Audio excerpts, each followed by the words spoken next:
again. Today, or well, actually last week, I received some boxes. I wasn't here to collect them, but I received. I think I showed you last time that I have the shafts that go. I'll turn you around. The shafts I'm going to use. So I put one here. This is the big one. That's going to be the lower one, on which all the mechanism for the front and rear brakes on both sides will be fitted.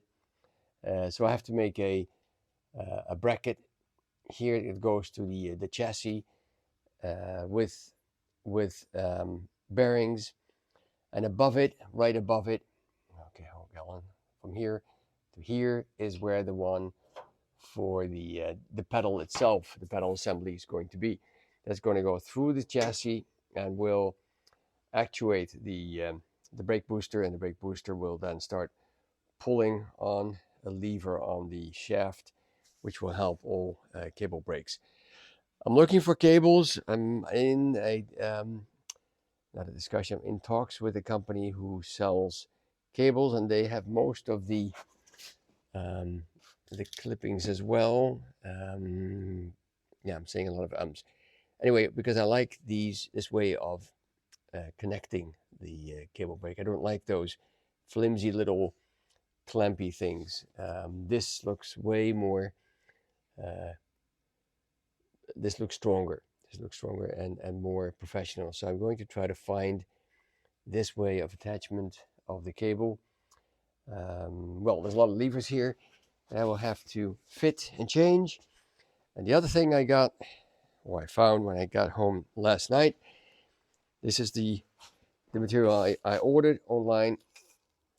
So I have a couple of tubes that I will use as the housing of the bearing for the shaft. So I'll have to make a bearing that fits into these tubes. And while I was ordering, I just ordered a lot of other steel that I thought I was going to need. Some tube, some flat bar in several thicknesses. And I just ordered a lot of it that I at least have enough to play with and start making some brackets. So we have the chassis rail. We have a shaft going through the chassis rail, which will hold the brake pedal, which has to be pushed down or let go.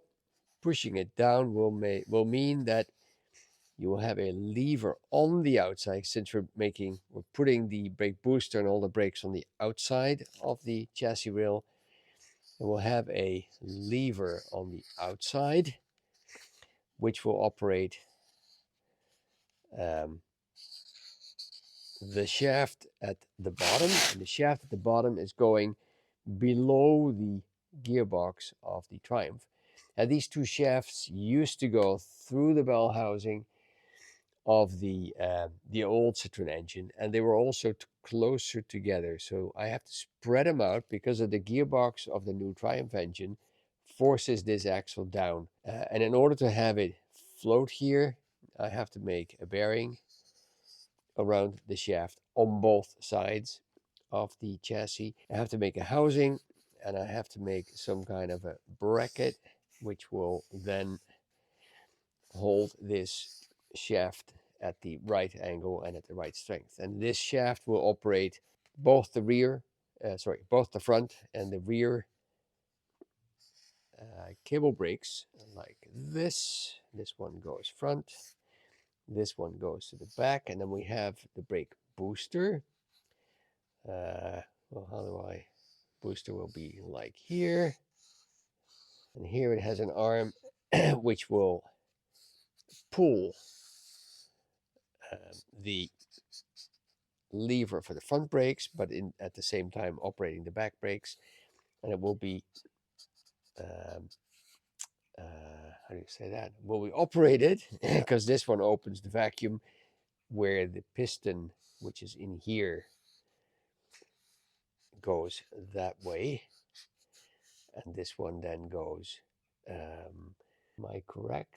This one goes that way because it has a pivot point there and it has a pivot point here.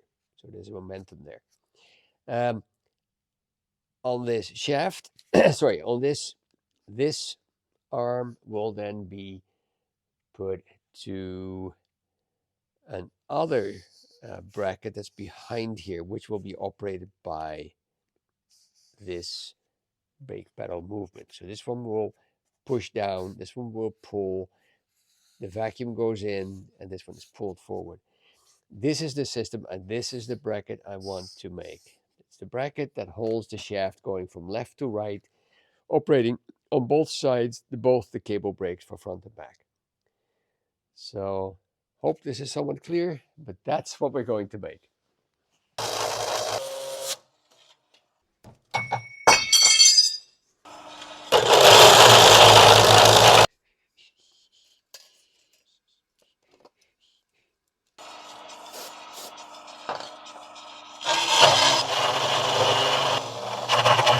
So, found myself a piece of, well, I'm guessing it looks like brass. I am in plastics myself. I'm work at Mitsubishi. We have a lot of bearing materials in plastics. Yeah. But this car is 100 years old, so I think I'm just going to use this brass as a bearing material for my shaft. It fits a little bit more to this car. So we'll make it out of the brass, and then we will, yeah, start assembling or start making the bracket, seeing how it fits, how it runs with the shaft, and then we can slowly put everything together. So I want to get the bearings first, so I can put the bearings on the shaft, so I know that they're perpendicular on the, and then fit the bracket around it, and from that, as a whole unit, drill the holes to put the whole thing underneath the car. And I guess I have to put some grease nipples on here, and maybe even a grease groove inside the bearing. But let's get going. Let's turn some brass into some bearings.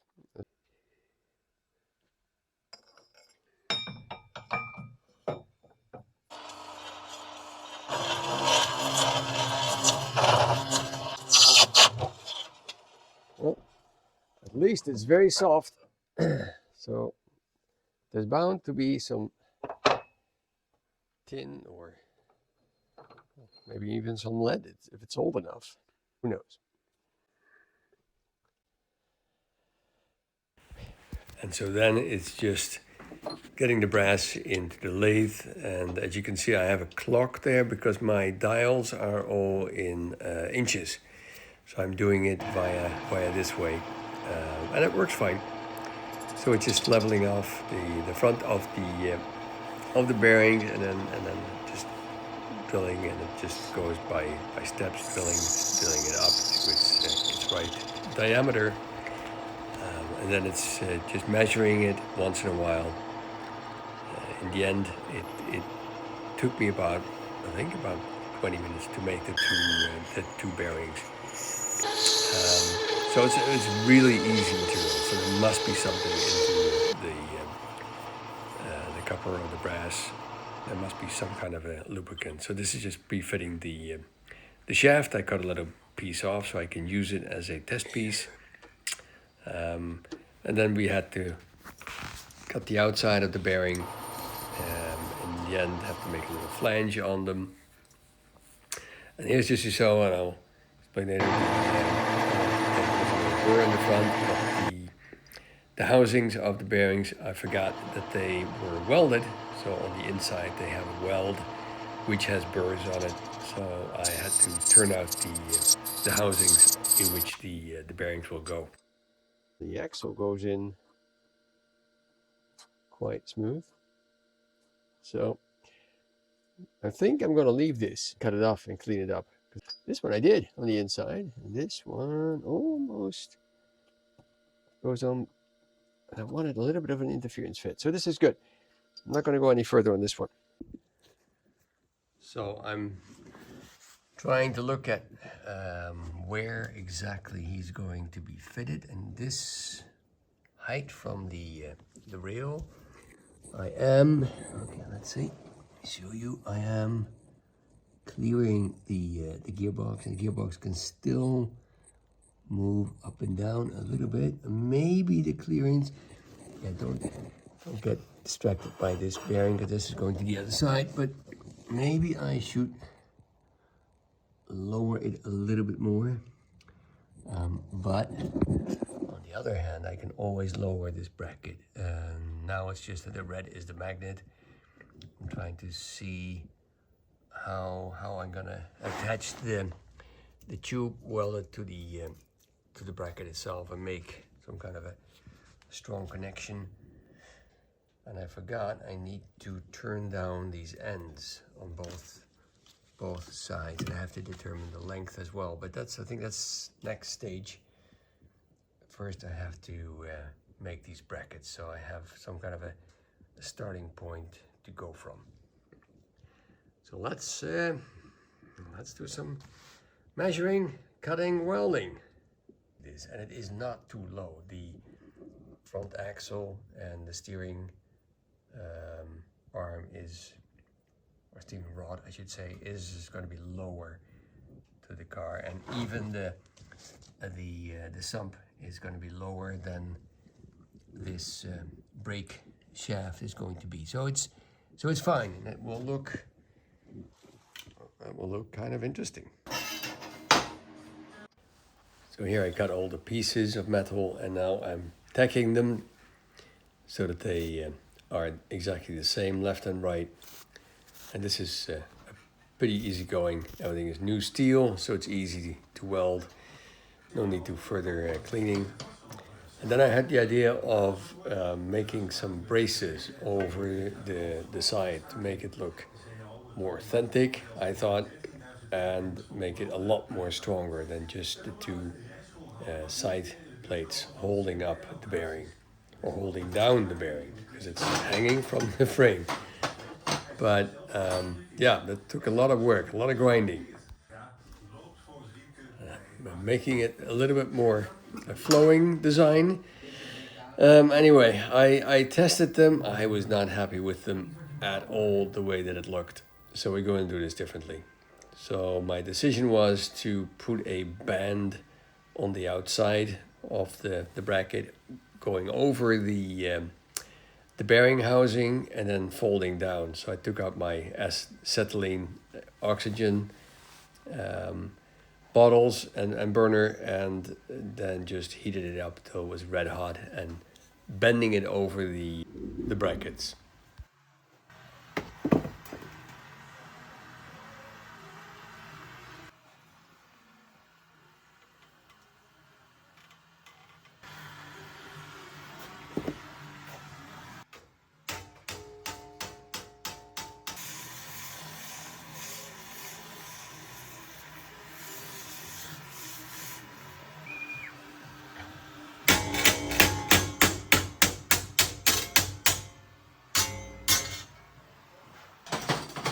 Okay, so I thought, this is my initial thought, was make the bracket for the bearing, for the shaft going from left to right for the brakes. I don't need these glasses now. Mount them, and these are going to be hanging upside down underneath the chassis rail, with the bearing in here and the shaft going through there. I didn't think they looked good enough like this. Plus, I was concerned about the strength of this. So my idea was to then make these brackets, and let me see, I even had them all, I made them all.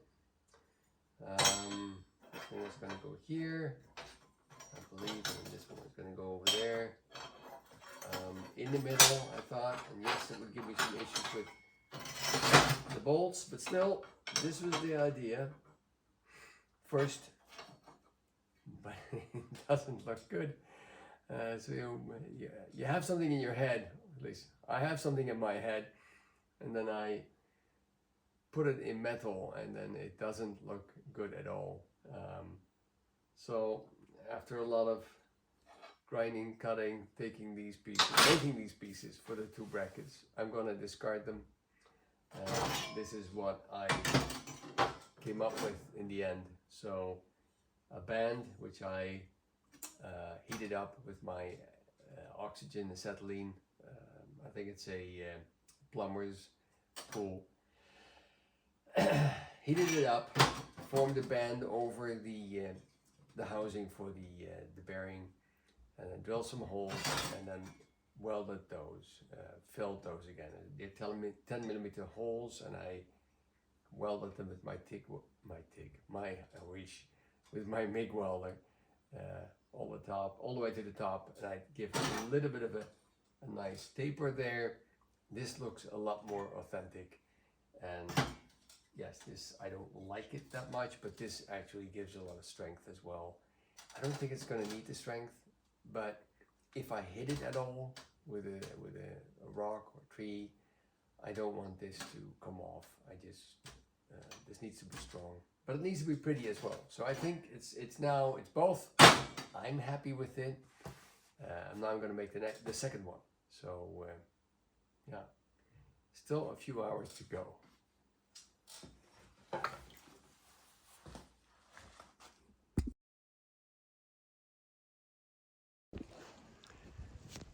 So here we go.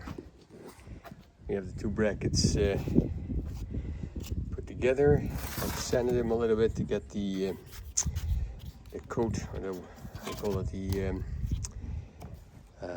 coat from manufacturing of the steel, so it's warm. Okay, now I have the name. So it's hot rolled steel. That gives you that that finish. So I'm just taking it off, most of it, before I put the edge primer on. So I like them. They're going to be upside down, of course, in the frame, but they look the way I wanted them to look. Interesting, and now it's just put some paint on them. So I have an update. I had a friend come by yesterday to look at the car, and I thought, let me just quickly install the two brackets. I painted them, and then I installed them with the shaft on the car, and quickly it became clear that, Houston, we have a problem. Let me bring you in. So I've put the two brackets in. So we have the shaft going from left to right. There's the other bracket. The shaft runs free from the gear box. It is very sturdy. It looks very nice. So I was very happy. And then we have the axle above, which is holding the, well, at this point it's not holding anything, but this is the brake pedal. It's going to be on this axle, and this will turn freely, of course. And then below it we have the new bracket, the new axle. I turned the axle down already a little bit so that the other I say all the brackets, no, these called brackets, levers can be put on. But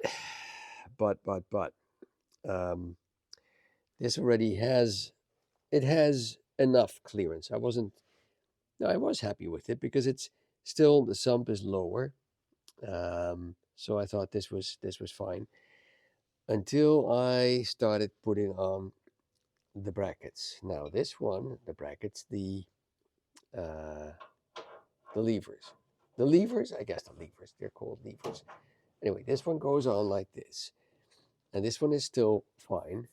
The other one, the one that's the biggest problem, or that will cause the biggest problem, is this one for the front is the longer one, and the rear brake is the shorter one. This one is supposed to go on like this. And I hope you can then see the issue. The issue is that this is way too close to the ground. And I could turn this around, have the front brake to the top and have the rear brake to the bottom. That is an option. That is an option. This one is supposed, this is from the brake booster, the operating rod. That one is supposed to go on the longer one, on the front brake lever. So that's this one. I don't see it. Well, I'd have to, maybe I can flip this one and then it's on the inside. But then we have this one operating.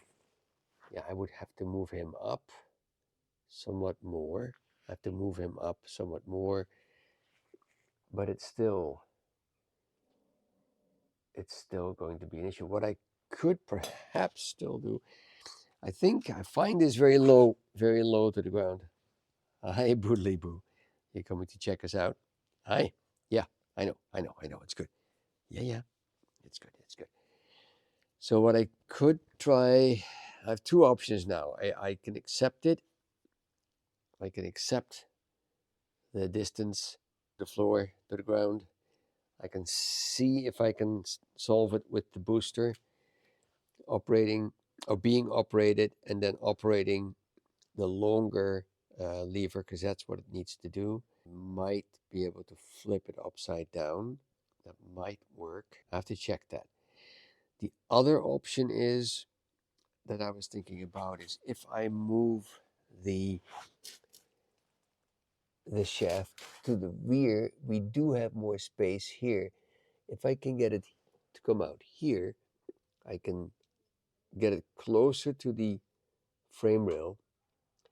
And then what we could do is have this one shaft, put some sprockets on it, and then with a chain drive, make another shaft here that is working together with the one in the front, and then go down. It's making it more intricate, more moving parts. It would give me more room, and I could then keep it as it is and just move the booster further back. Two options then. I was so happy with my brackets. I was so close in thinking I'm getting this braking stuff solved and fitted and ready to really install things. It looks so good, but this is not going to work. I believe this is too close to the ground. We'll have to think about this one, and that will be in a next episode. So hope you you follow me and you see me then. Probably discussing this with a lot of people, making mock-ups and thinking a lot to what I can do. The sprockets and a bicycle chain is one way. Then I don't have to change too much of the linkage and setup of the brake booster and everything. If I want to keep this as it is now,